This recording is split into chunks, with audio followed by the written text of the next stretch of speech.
Morning students, BA final year में आज हम पढ़ेंगे उच्च शक्ति मुद्रा अथवा रिजर्व मुद्रा। तो उच्च शक्ति मुद्रा के बारे में हमें पढ़ना है। अभी हम पढ़ रहे हैं मुद्रा पूर्ति के निर्धारक तत्व। चूँकि लास्ट वीडियो में हमने इसके मुद्रा पूर्ति के अंगों के बारे में पढ़ लिया, इसकी अवधारणाओं के बारे में हमने देखा। आज हम देखते हैं मुद्रा पूर्ति के निर्धारक तत्व में उच्च शक्ति मुद्रा क्या होती हैं, क्योंकि ये भी कंपोनेंट है, डिटर्मिनेंट है उच्च मुद्रा पूर्ति को प्रभावित करने में, उसको निर्धारित करने में। तो उच्च शक्ति मुद्रा देखते हैं हम।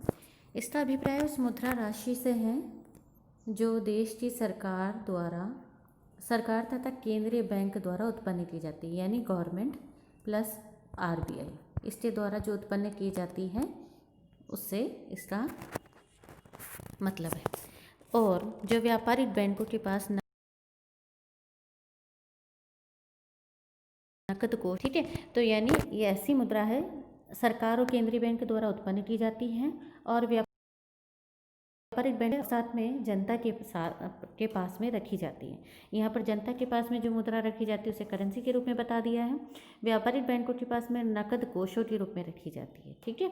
तो उच्च शक्ति मुद्रा यहाँ पे अगर मैं कहती हूँ हाई पावर मनी क्या हुई, हाई पावर मनी हो गई C+R। C है करेंसी जो कि जनता के द्वारा धारित की जाती है, और R क्या है, रिजर्व कोष जो कि बैंकों के पास में रखा जाता है। इसको और क्या कहा जाता है, इसको रिजर्व मुद्रा भी कहा जाता है, रिजर्व मनी भी कहा जाता है। भारत सरकार द्वारा 1 रुपये का नोट तथा सिक्के तथा आरबीआई के द्वारा 1 रुपये के नोट के अलावा सभी 2, 5, 10, 15, 20 जो भी रुपए निकाले जाते हैं आरबीआई के द्वारा, वो सारे इसमें क्या है, शामिल होते हैं। अगर हम इसके समीकरण में देखें तो हाई पावर मनी कौन सी है, जनता के पास चलन मुद्रा प्लस बैंकों के नकद कोष, ठीक है। तो आप ये देखिए, ये मुद्रा की पूर्ति का निर्धारक तत्व है। हाई पावर मनी क्या है, अगर मनी के सप्लाई कंपोनेंट की बात की जाए, मनी सप्लाई के कंपोनेंट, तो उसमें यह है शामिल होता है। उच्च शक्ति मुद्रा के अंतर्गत कानूनी सीमा के लिए व्यापारिक बैंकों के आवश्यक रिजर्व, उनके अतिरिक्त रिजर्व तथा जनता के पास करेंसी को शामिल किया जाता है। अगर हम बैंकों के रिजर्व की बात करते हैं तो बैंकों के रिजर्व 2 भागों में हो गए आपके, ER एक्स्ट्रा रिजर्व, आवश्यक रिजर्व, रिक्वायर्ड रिजर्व, ये दोनों, प्लस इसके साथ में C करेंसी जो कि जनता के द्वारा धारित की जाती है। तो ये सारे आपके क्या है, हाई पावर मनी आपकी कहलाती है। आप इसको ऐसे भी बता सकते हैं कि हाई पावर मनी में और क्या क्या शामिल होता है। अगर हम देखें उच्च शक्ति मुद्रा की अगर हम बात करें तो उच्च शक्ति मुद्रा बैंक जमाओं के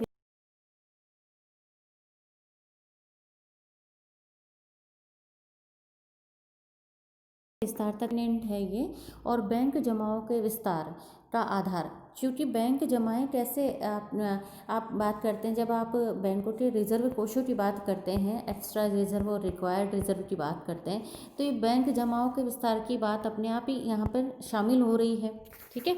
अतः मुद्रा की पूर्ति में मौद्रिक आधार में परिवर्तन के साथ प्रत्यक्ष परिवर्तन होता है, जबकि करेंसी तथा रिजर्व अनुपातों में परिवर्तन के साथ विपरीत परिवर्तन होता है। इस लाइन को आप थोड़ा सा ध्यान दीजिएगा।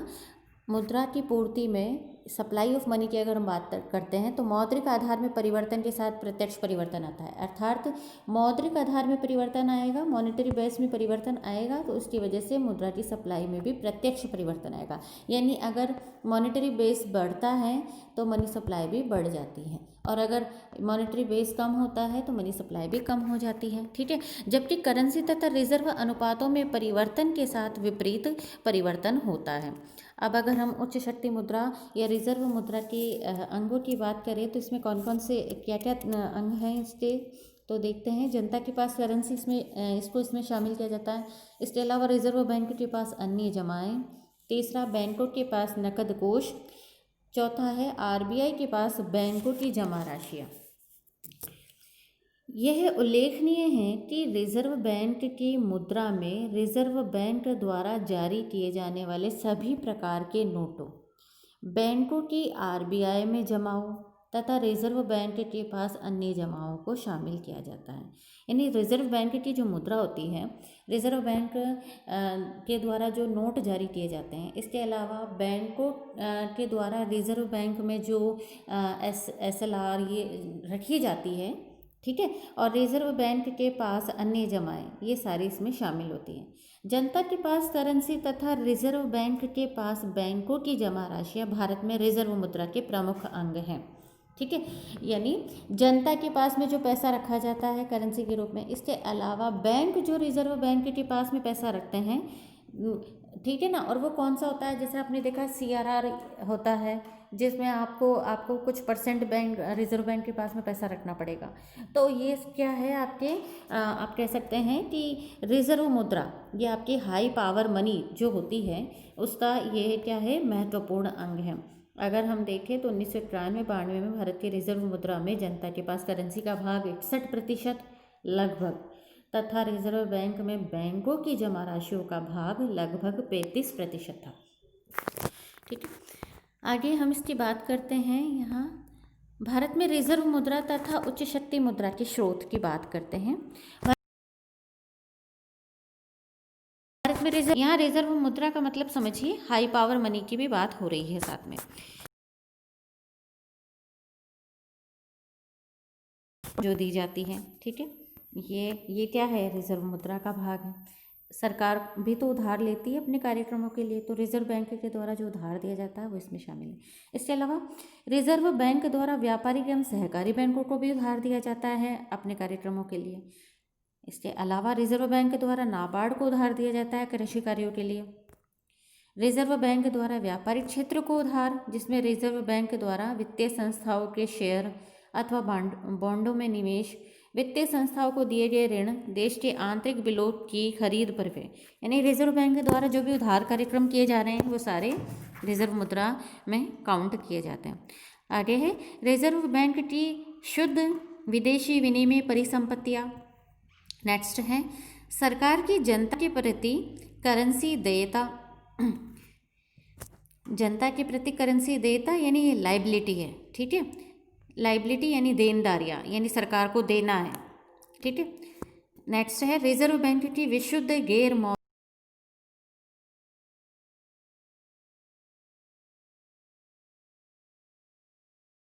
में रिजर्व बैंक के अंशदान की राशियाँ प्लस जनता की अनिवार्य जमा राशियाँ का समावेश होता है कि ये गैर मौद्रिक देयता यानी ये रिजर्व बैंक को देना है, ठीक है ना। रिजर्व बैंक की विशुद्ध मौद्रिक देयता है, रिजर्व बैंक को देना है। तो कौन कौन सी है, रिजर्व बैंक की जो पूंजी है वो रिजर्व बैंक की ना होकर जनता की तो होती है। इसके अलावा रिजर्व कोष कौन से, जो व्यापारिक बैंक होते हैं जो RBI के अंदर अपना पैसा रखते हैं, है ना, वो भी आपके वो रिजर्व कोष है, तो वो भी क्या है, देता है किसकी, RBI की। इसके अलावा रिजर्व कोषों में रिजर्व बैंक के अंशदान की राशियाँ, जनता की जमा राशि अनिवार्य, ये सारी इसमें शामिल होती हैं। किंतु यह मद ऋणात्मक के रूप में दिखाई जाती है। क्यों दिखाई जाती है, क्योंकि रिजर्व बैंक की असेट नहीं है, परिसंपत्ति नहीं है, ये उसकी लाइबिलिटी है। रिजर्व बैंक को कभी ना कभी या तो ये देनी पड़ेगी या इसका ऋण देना, ब्याज देना पड़ेगा, ठीक है। तो ये ऋणात्मक रूप में दिखाई जाती है, क्योंकि इस मद पर अधिक राशि होने पर रिजर्व बैंक को नई रिजर्व मुद्रा सृजन पर कम मात्रा में निर्भर करना पड़ता है। क्यों है, अगर मान लीजिए ये राशि अधिक है तो रिजर्व बैंक को नई रिजर्व मुद्रा सृजन करने की ज़्यादा जरूरत नहीं पड़ेगी, क्योंकि वो इसी में से पैसा दे सकती है। अतः स्रोत के अनुसार रिजर्व मुद्रा ज्ञात करने के स्रोत हैं। अगर हम शुरुआत की 6 इनको हम जोड़ देते हैं और 7 से माइनस कर देते हैं तो हमें रिजर्व मुद्रा के बारे में पता चलता है। तो 6 उपयुक्त 1 से 6 तक की मदों में से 7वीं मद को घटा देते हैं, तो हमें रिजर्व मुद्रा अथवा उच्च शक्ति मुद्रा में भारतीय रिजर्व बैंक द्वारा सरकार को दी जाने वाली शुद्ध उधार का प्रमुख स्थान लगभग 80 से 95% भाग रहता है। ऊपर दिए गए विवेचन से रिजर्व मुद्रा अथवा उच्च शक्ति मुद्रा को ज्ञात करने विभिन्न अंगों का जोड़, जैसे कि 1 से लेकर 4 तक का जोड़ आप कर लीजिए। दूसरा, उसके स्रोतों के आधार पर जिसमें मध्य संख्या 1 से 6 तक के जोड़ में से मध्य संख्या 7 को घटाने से प्राप्त होता है, ठीक। ठीक है। आप इसके मेन पॉइंट्स देख लीजिएगा, ये पूरा इतना ज़रूरी नहीं है, आप इसके मेन पॉइंट्स को कवर कर सकते हैं। आगे हम देखते हैं मुद्रा गुणक। मुद्रा गुणक मुद्रा की पूर्ति तथा रिजर्व मुद्रा अथवा उच्च शक्ति मुद्रा के अनुपात को व्यक्त करता है। इसको समीकरण के रूप में हम कैसे बता सकते हैं, यानी मुद्रा गुणक क्या है, मुद्रा गुणक है आपका एम ये कैपिटल एम है अपॉन एच, ये स्मॉल एम क्या है, मनी मल्टीप्लायर को बता रहा है, ये क्या है कैपिटल एम मनी सप्लाई को बता रहा है, और एच क्या बता रहा है, एच बता रहा है हाई पावर मनी की बात यहाँ पे कर रहा है। ठीक है। अब इसमें हम अगर बात करें मुद्रा की पूर्ति के अंतर्गत हम किसे शामिल करते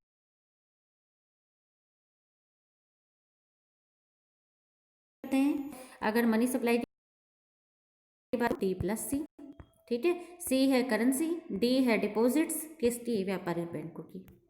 आगे देखते हैं उच्च शक्ति मुद्रा के अंतर्गत जनता द्वारा धारित करेंसी, रखी गई करेंसी जमा तथा व्यापारिक बैंकों के आवश्यक रिजर्व तथा उनके अतिरिक्त रिजर्व को शामिल किया जाता है। जैसा कि हमने अभी पढ़ा ही था, हाई पावर मनी की अगर हम बात करते हैं तो वो क्या है, C plus R plus ER। ठीक है, तो इसको हम हाई पावर मनी मान रहे हैं, जो कि हमने अभी देखा है। इनके मानों को अगर हम यहाँ रख देते हैं तो वह कैसे आएगा, इन मानों को यहाँ पे सम्मिलित कर देते हैं। तो आप ये देखिए समीकरण 1 में समीकरण 2 तथा उनके मूल्यों को प्रतिस्थापित कर दे तो नया समीकरण क्या आएगा, यानी m स्मॉल m बराबर mh, है ना। ये आप ही देखिए स्मॉल m बराबर mh में m का मान रखिए d प्लस सी, h का मान रखिए c plus r plus ER। अब आप इसमें देखिए, है ना, इसमें आप इसको ऐसा लिख रहे हैं, ठीक है, d प्लस सी, ये आपका हो गया। अब अगर समीकरण 5 जो कि यहाँ पर दिखाया गया है कि दाहिने ओर के अंश तथा हर को d से विभाजित करें। दाहिने ओर के अंश का मतलब क्या हो गया, ये वाला पार्ट, है ना।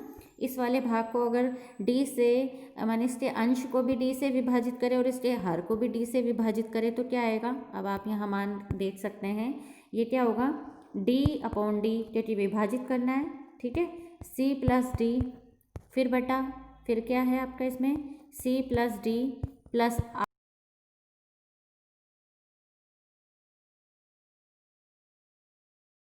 आप इसको फॉर्मूले से यहाँ देख सकते हैं, ये सारा। फिर इसके बाद में ये भी मान देखिए आप यहाँ पे, ठीक है। आगे इसमें देखते हैं, इस मान को रखने पर अब d बटा d काट देंगे तो एक आ जाएगा 1 प्लस सी अपॉन डी, फिर पूरा भाग, है ना, c upon D plus R upon D plus ER upon D. तो अब अगर हम इसको आवश्यक रिजर्व अनुपात, अगर हम बात करें आवश्यक रिजर्व अनुपात क्या है, बैंकों के आवश्यक रिजर्वों का जमाओं से अनुपात, यानी ये जो अभी हम इसकी जो बात कर रहे हैं आर अपॉन डी, इसको हम क्या बता सकते हैं, आवश्यक रिजर्व अनुपात, यानी रिक्वायर्ड रिजर्व रेशियो। ठीक है, ये आवश्यक रिजर्व अनुपात हो गया। अतिरिक्त रिजर्व अनुपात कौन सा हो गया, ER अपॉन डी, ER, ना, ER स्मॉल r, ये आपके अतिरिक्त रिजर्व का जमाओं से अनुपात हो गया, तो ER अपॉन डी हो गया। और उपयुक्त समीकरण में C अपॉन डी के स्थान पे CR लिखा जा सकता है ना, और RR अपॉन डी के स्थान पे RR स्मॉल r करा जा सकता है। तो अगर हम इस मान को रख देते हैं तो हमारा मान हो जाएगा मुद्रा गुणक का m अपॉन h बराबर 1 plus CR upon CR plus R plus ER।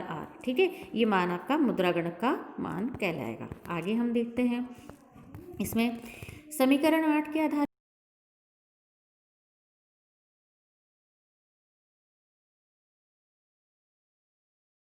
पे मुद्रा अपॉन h, ठीक है, ये मान है अपना।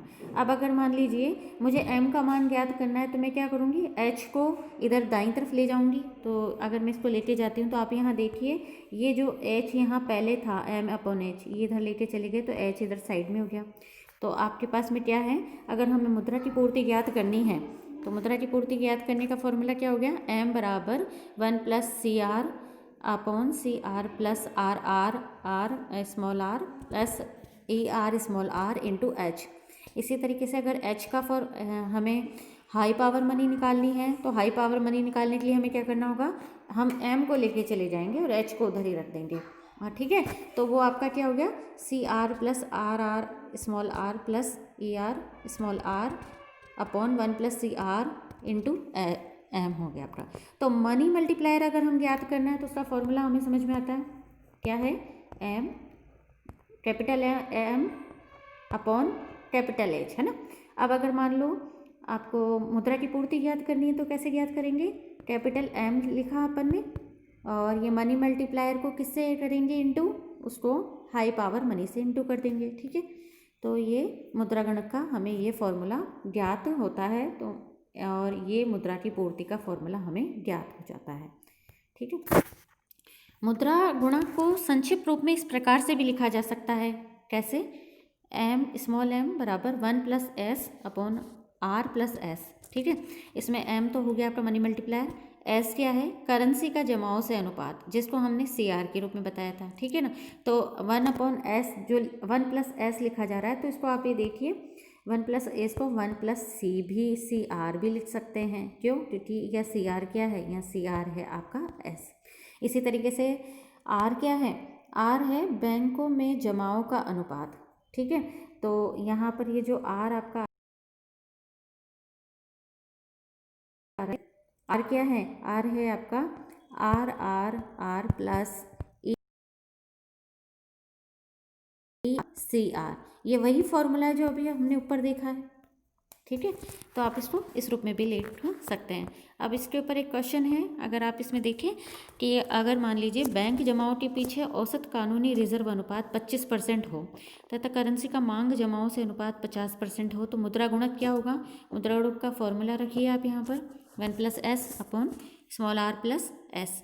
यहाँ पर एस क्या है, आपका करेंसी रिजर्व रेशियो है, सी आर है, सी आर का मान यहाँ पर क्या दे रखा है, अगर आप इसको अच्छे से देखें सवाल को, तो सी आर का जो मान आपको दे रखा है करेंसी का मांग जमाओं से अनुपात, तो ये 50% को अगर हम इसको सॉल्व आउट करेंगे तो ये क्या आएगा 0.5, ठीक है। इसी तरीके से अगर आप यहाँ पे औसत कानूनी रिजर्व अनुपात देखिए 25% है, तो 25% को जब आप सॉल्व करेंगे तो 0.25% आ जाएगा। तो इस तरीके से, तो ये आर का जो मान है ना, आर क्या है यहाँ पर, औसत कानूनी रिजर्व अनुपात है, ये आर रिजर्व अनुपात है। तो इस तरीके से आपका मनी मल्टीप्लायर ज्ञात होता है, तो इसका मान क्या है 2। इसी प्रकार निक्षेप या जमा गुणक का सूत्र क्या है, सूत्र है ये है जमा गुणक बराबर 1 plus R 1 upon R plus S. R का मान रख दीजिए औसत कानूनी रिजर्व अनुपात और एस का मान है जमा अनुपात, तो ये मान रख देंगे तो आपको जमा गुणक प्राप्त होगा। अब हम आगे हैं मुद्रा की पूर्ति के निर्धारक घटक। मुद्रा की पूर्ति के निर्धारक घटक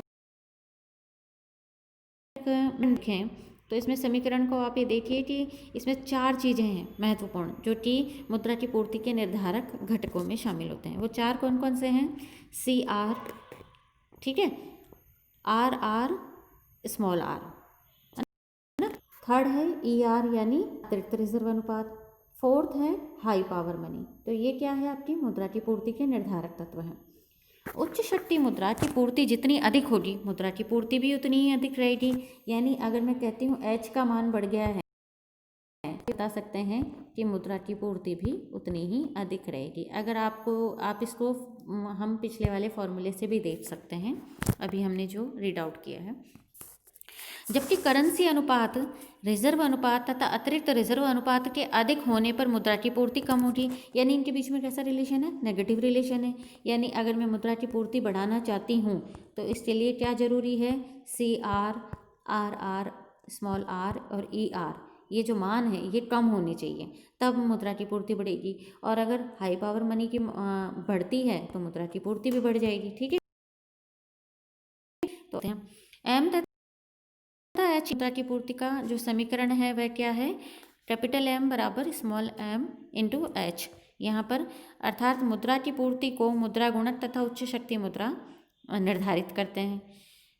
लेकिन अब आप ये देखिए कि मुद्रा गुणक का मूल्य स्वयं किस पे निर्भर होता है, वह निर्भर होता है सी आर, आर आर तथा आपके C R, R R, E R द्वारा निर्धारित होता है। अर्थात ये अनुपात जितने अधिक होंगे मुद्रा गुणक उतना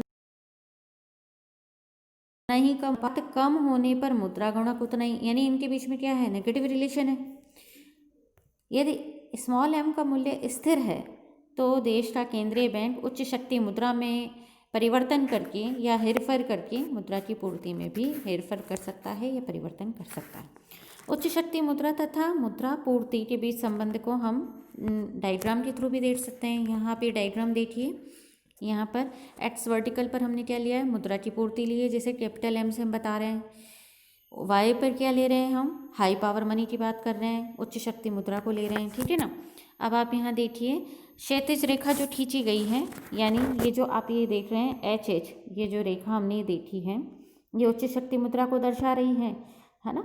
जबकि ओ एच डी रेखा मुद्रा पूर्ति के प्रत्येक स्तर से संबद्ध उच्च शक्ति मुद्रा की मांग को दर्शाती है। यहाँ पर आप ये देखिए उच्च शक्ति मुद्रा की मांग को कौन बता रहा है, ये जो रेखा जा रही है ओरिजिन पॉइंट से, ये तो मांग को बता रही है, ठीक है ना। तो ये तो मांग बता रही है आपकी उच्च शक्ति मुद्रा की। और उच्च शक्ति मुद्रा को कौन दर्शा रहा है, एच एच, ये जो आपकी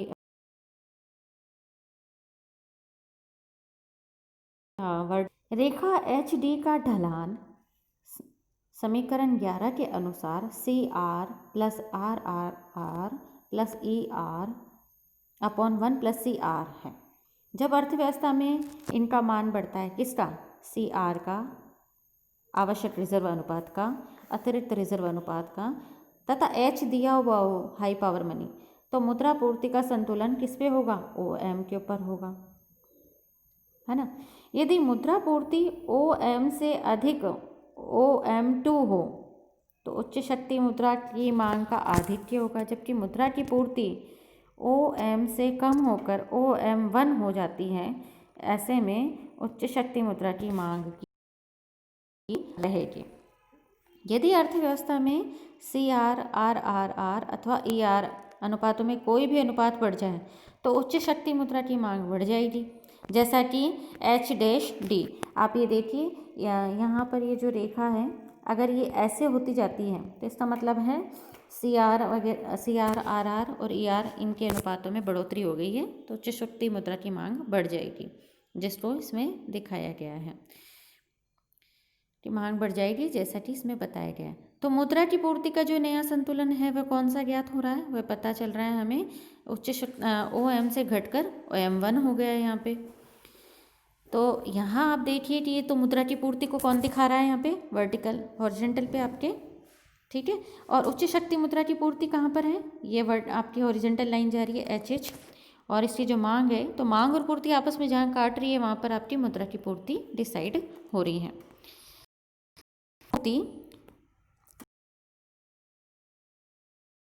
यानी कि ई आर के उल्टे अनुपात में बदलती है, ठीक है, यानी ये बढ़ेंगे तो ये कम हो जाएंगे, जबकि उच्च शक्ति मुद्रा के प्रत्यक्ष अनुपात में बदलती है, ठीक है। यानी कि मुद्रा की पूर्ति का किसके साथ में नेगेटिव रिलेशन है, C R R R E R के साथ में, जबकि पॉजिटिव रिलेशन किसके साथ में है, हाई पावर मनी के साथ में है, ठीक है ना। तो इसको हम नेक्स्ट डायग्राम में देखते हैं। डायग्राम में देखिए आप हॉरिजॉन्टल पे आपको मुद्रा की पूर्ति दी हुई है, वर्टिकल पर आप देखिए उच्च शक्ति मुद्रा बताई जा रही है, तो उच्च शक्ति मुद्रा की मांग और पूर्ति बताई गई है एच एच, ठीक है, और उच्च शक्ति मुद्रा की मांग जो कि ओरिजिन पॉइंट से निकल रही है एच डी के रूप में। आप यहाँ देखिए कि अगर उच्च शक्ति मुद्रा जो कि एच एच प्रारंभिक उच्च शक्ति मुद्रा की रेखा है और एच डी मुद्रा पूर्ति के प्रत्येक स्तर से संबद्ध उच्च शक्ति मुद्रा की मांग को बताती है, जो उसके ढलान को C R plus R R R plus E R upon 1 plus C R के बराबर बताती है। तो संतुलन मुद्रा पूर्ति कहाँ पर आएगी, ये आपकी होगी ई जीरो के बिंदु पर, जहाँ पर ओ एम जीरो आपकी मुद्रा की पूर्ति है। पर यदि उच्च शक्ति मुद्रा की पूर्ति बढ़ा दी जाती है, अब वो बढ़ा के क्या कर दी जाती है, आप यहाँ देखिए ये जो एच डैश चल रहा है, ठीक है ना। तो यानी मुद्रा की पूर्ति बढ़ गई है। आप इस फॉर्मूला ये डायग्राम आप देख के बता सकते हैं कि मुद्रा की पूर्ति को बढ़ाया, ये हाई पावर मनी को बढ़ा दिया है, ये पहले एच एच था अब एच एच डैश हो गया है, ठीक है ना, हाई पावर मनी को बढ़ा दिया गया है। तो मुद्रा पूर्ति का जो नया संतुलन हमें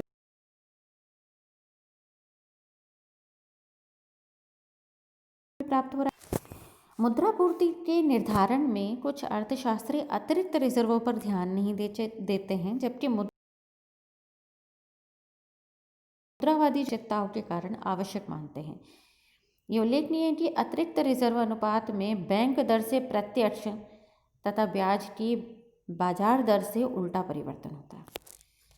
संक्षेप में हम कह सकते हैं कि मुद्रापूर्ति के निर्धारित घटकों में उच्च शक्ति मुद्रा, करेंसी अनुपात, आवश्यक रिजर्व अनुपात, ब्याज की बाजार दर तथा बैंक दर को सम्मिलित किया जा सकता है। मुद्रापूर्ति के निर्धारित घटकों को अगर हम समीकरण में देखें तो इसे हम इस रूप में लिख सकते हैं कि मुद्रापूर्ति किसका फलन है, तो m is the function of r plus b plus r b h